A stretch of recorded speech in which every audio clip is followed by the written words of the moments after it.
Great abundance is on the way, but we must look to the lessons of the past and we must look within ourselves to be able to fully manifest it. On today's episode of the High Priestess's Circle.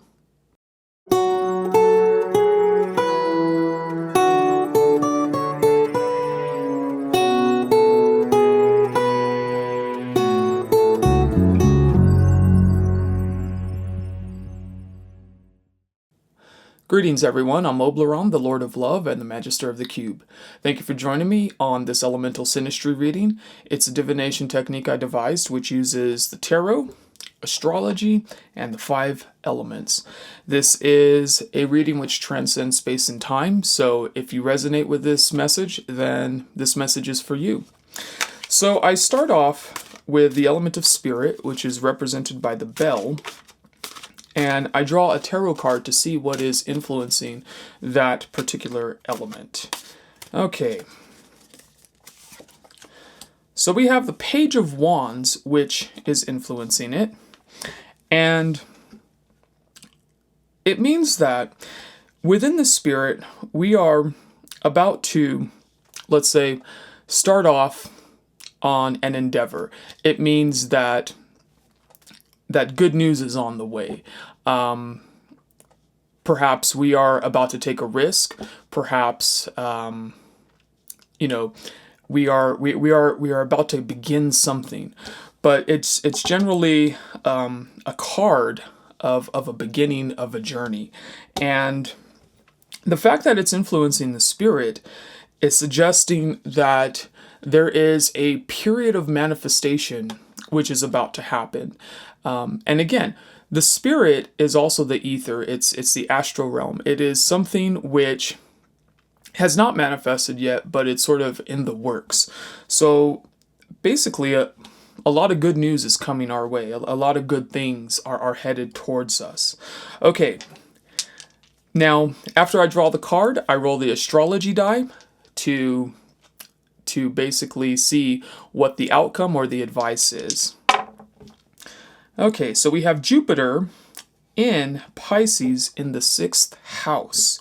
All right, let me line this up really quick. I roll once for the house, and I roll a second time for the decan. Okay, we got a 9. All right, excellent. So what we have here, okay, this is turning out really positive, really quick. All of the elements, the rest of the reading is going to relate back to the spirit. Spirit leads the way. And what we're having here is a period of expansion. And the 3rd decan of Pisces is a very positive card. It's the joy card. And it basically is sort of, fulfilled success, a lot of happiness, a lot of joy within our world. And the fact that it's influenced by Jupiter means that it's also a period of expansion. So we have a lot of expansion and a lot of positivity coming in, combined with the Page of Wands, which is representing the bearer of good news. Again, a lot of positivity, a lot of fruitful endeavors are about to happen. Now, we are in the house of Virgo, which represents health and service to others. So what we're finding is, or what it's suggesting is that in our expansion and in discovering our joy and also with it being influenced by the Page of Wands, we can begin to help push that manifestation in progress by being of service to others and also by taking care of ourselves. So a very positive read so far. Okay, let's look at what's happening in the fire. All right. So fire is represented by the wands, and it is a human spirit. It is our ambitions, our drive. Again, it's the wand because it's focused energy and our focused intentions. Okay, so what is influencing the element of fire? Okay. All right. So we have the Three of Swords, which is called the Lord of Sorrow. It's also, a lot of times it's also representing, let's say,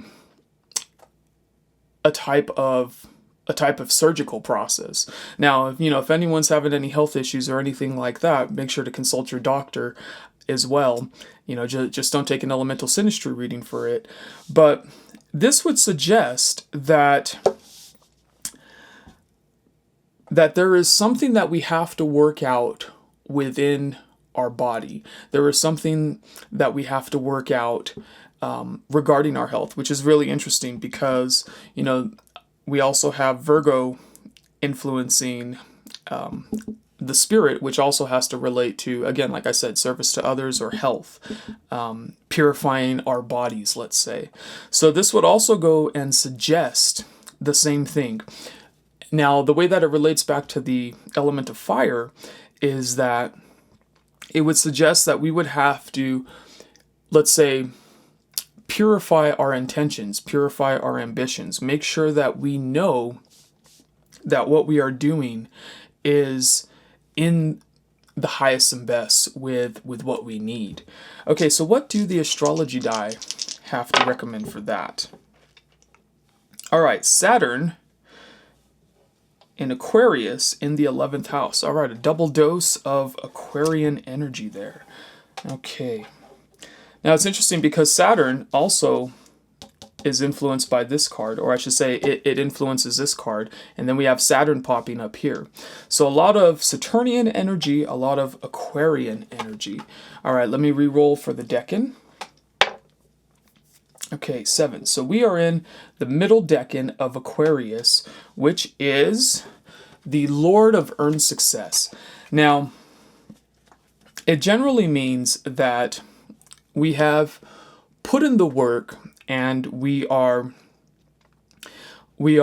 on a trip which will, or I should say we are on a journey in which we've done the work and we are about to see the end results of our labor. We're about to see the fruits of our labor. And with it being influenced with so much Saturnian energy here means that we need to focus on the structures, and we need to focus on our routines, and we need to have a really concrete, solid plan to manifest this fire, to manifest our ambitions. So it's suggesting, hey, really know what you're doing, really make plans, really have everything in order as you're about to carry out your ambitions and your drives and your intentions. With it being in the 11th house, we are also seeing how it relates to, let's say, the community at large. So direct those intentions towards the community at large. The 11th house can also represent, in modern times, it can also represent technology and social media as well. So as we begin to reach out and branch out with our intentions, have a strong plan with how you are going to be reaching out on a broad scale.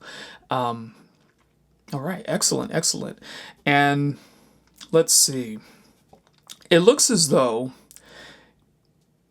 I would say the health aspect of Virgo and of the Three of Swords is probably diminished a little bit to be more represented by service to others. Because here it's suggesting, okay, have a strong plan with how you're going to reach out to people in your community or online. And here, again, like I said, Virgo can either represent health or service to others. So this is still a very positive read. All right, let's keep going. Let's see.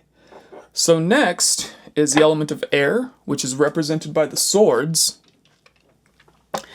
And what is influencing the element of air? Let's see.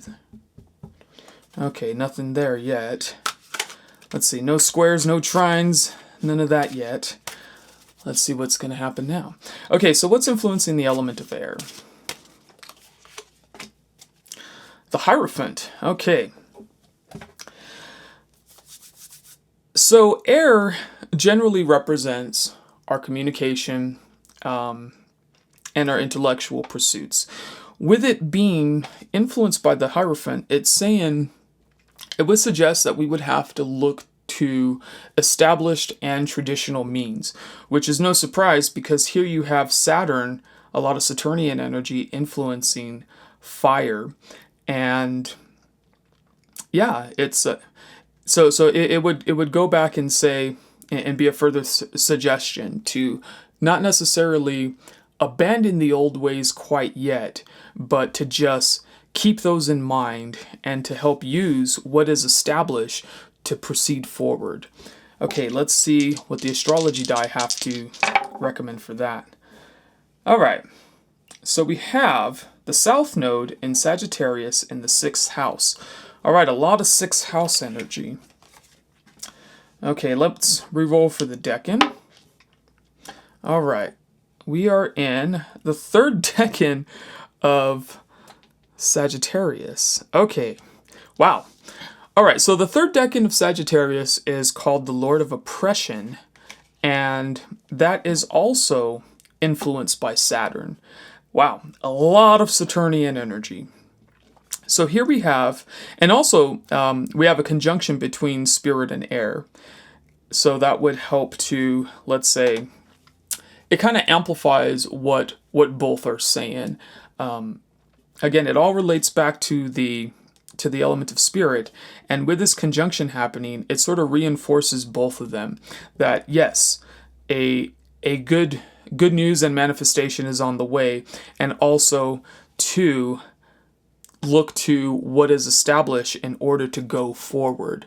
So not proceeding forward in, let's say, too progressive of a manner, but proceeding forward within the balance and within the respect of established traditions and ways of doing things. Again, a lot of Saturnian energy. Saturn, or we have 2 Saturns represented here. We have Saturn popping up here in the 3rd decan of Sagittarius, and also with the South Node coming up, it's saying to look towards the past, look towards those past karmic lessons that we've learned as well. So again, a lot about what is established, what is in the past to help us move forward is beginning to pop up. And yeah, again, with it influencing air, it would suggest perhaps reading, catching up on again more established means. Maybe rereading some old material as well.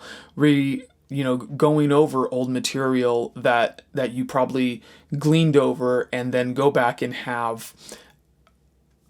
to it with a different perspective. Go back to it to see what it's trying to tell you, perhaps in a different way.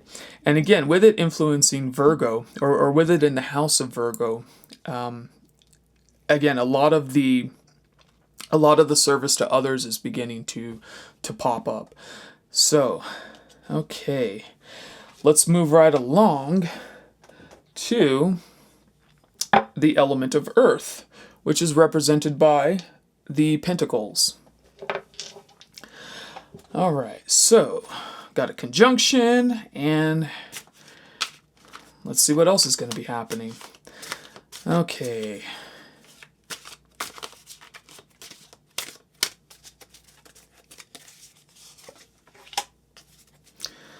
All right.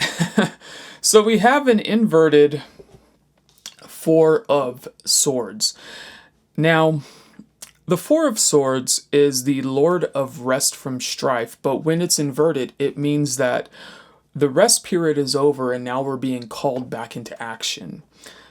And so with that being influencing, or with that influencing the element of Earth, it would suggest that we either need to, let's say, get on some type of exercise regimen, because Earth represents, in this particular reading, Earth can represent the body. So maybe we need to get back into an exercise regimen, a type of physical regimen. It can also suggest that perhaps we need to invest our money in a way, we need to make our capital work for us in some type of way. Now again, if when it comes to finance, make sure to consult the appropriate professionals.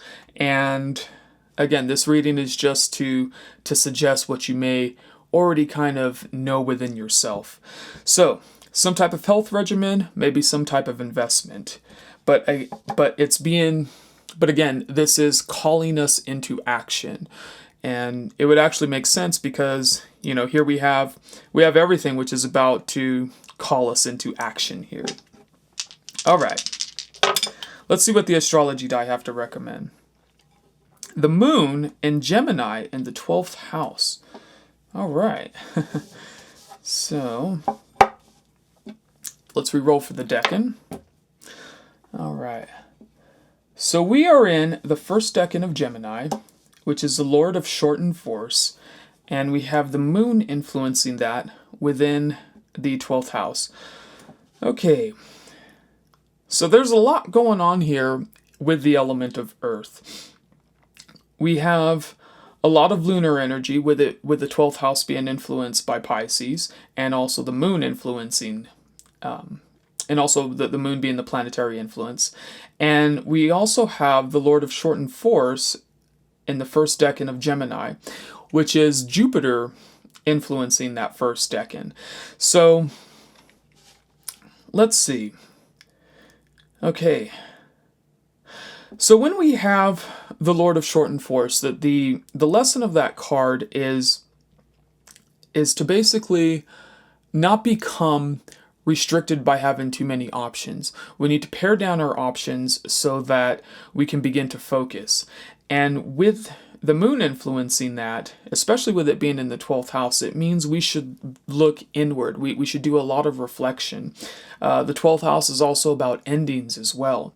So perhaps it is calling us to look within ourselves and find on a deep spiritual level, find on a very sort of deep introspective level to begin to remove those restrictions by having too many options.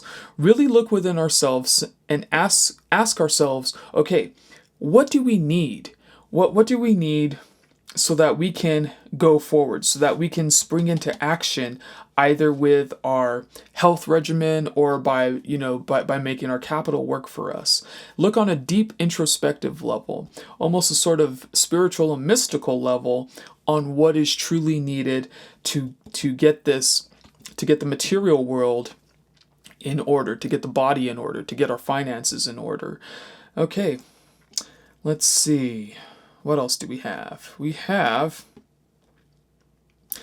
All right, it looks like we have... No, we don't. We almost have an opposition forming, but not quite yet. It's just out of reach. Okay, let's move right along to the last element, which is water, and it's represented by the cups. So water represents our emotions, our intuition. It can also represent ancestral influences, sort of deep mystical influences as well sometimes. So let's see what water is being influenced by. Okay.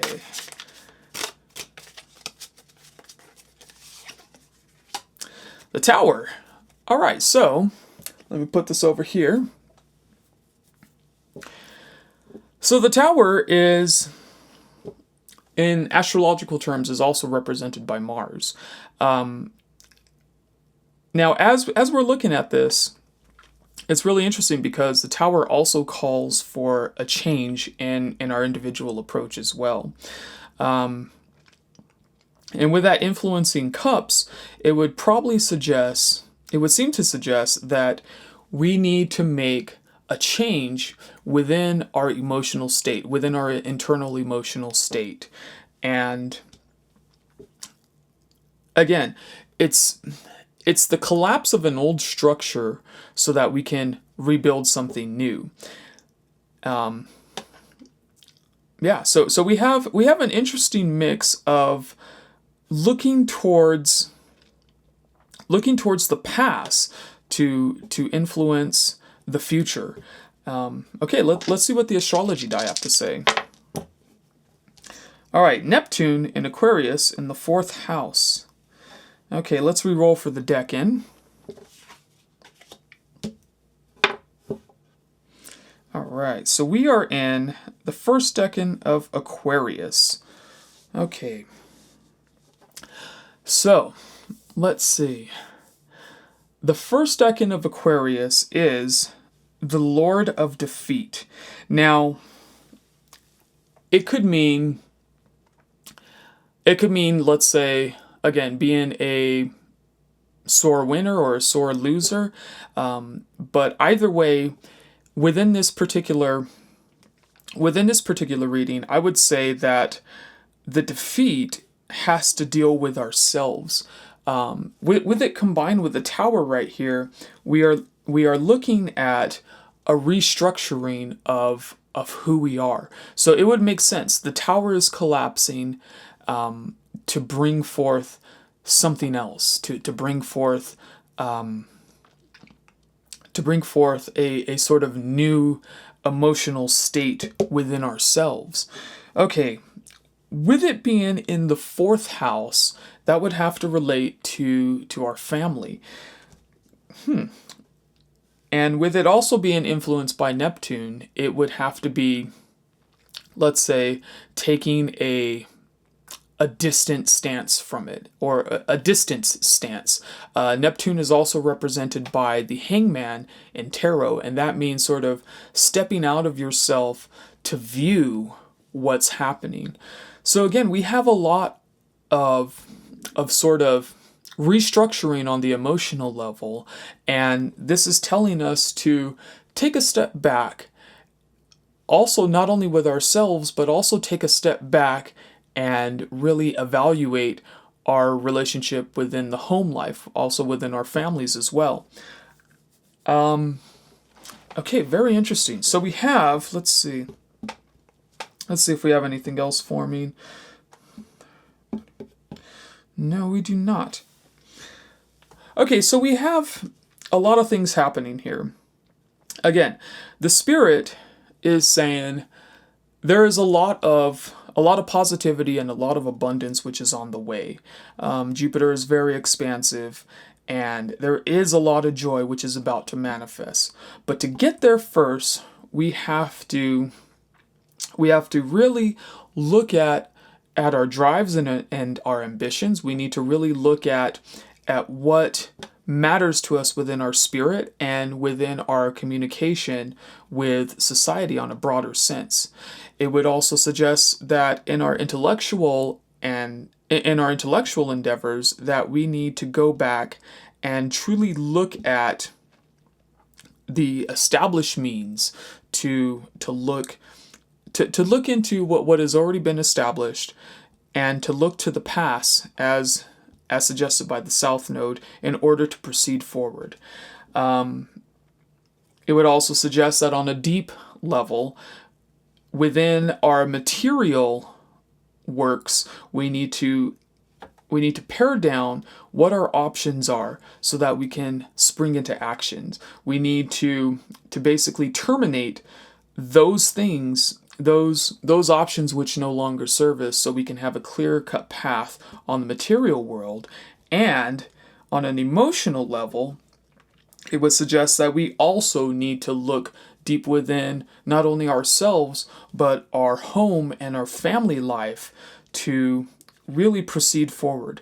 So again, a lot of lessons here, but overall, the reading is very positive. Okay, so that's about it for now. Thank you for joining me on this week's reading. I look forward to seeing you again next week. And much love and blessings. I love you all. Bye-bye.